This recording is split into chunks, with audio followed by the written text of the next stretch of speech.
What's up, guys? 1 week ago, I stepped on stage for my first bodybuilding show, and I could definitely say it was one of the best experiences of my life. I went from 196 pounds to 160 pounds in 18 weeks. That's a total of 36 pounds lost throughout prep. Towards the end of prep, I was eating 1,750 calories a day, with most of my calories coming from protein and carbs, and my fats were very low. There were many days I felt lightheaded and exhausted, but I always stayed on track with my plan. The actual show day itself was unreal. Pumping up backstage, bands, adrenaline, there was nothing like it. Right after I stepped off stage, I had like 5 cookies backstage. Then I went to Texas Roadhouse with family and friends, and by no doubt that was one of the best meals in my life. After weeks of suffering and staying on a very strict diet, there was nothing like eating that meal. And these are the results and what's next for me.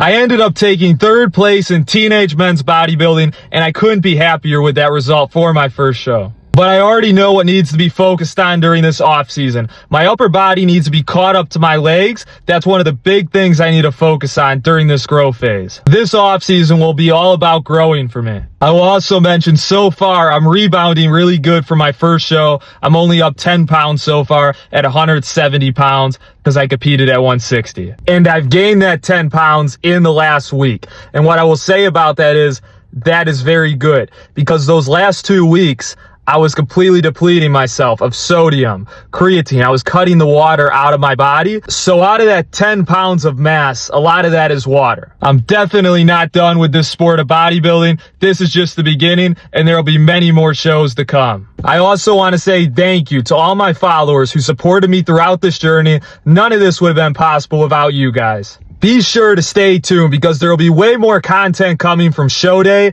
and lots of content that'll be dropping throughout this coming off season.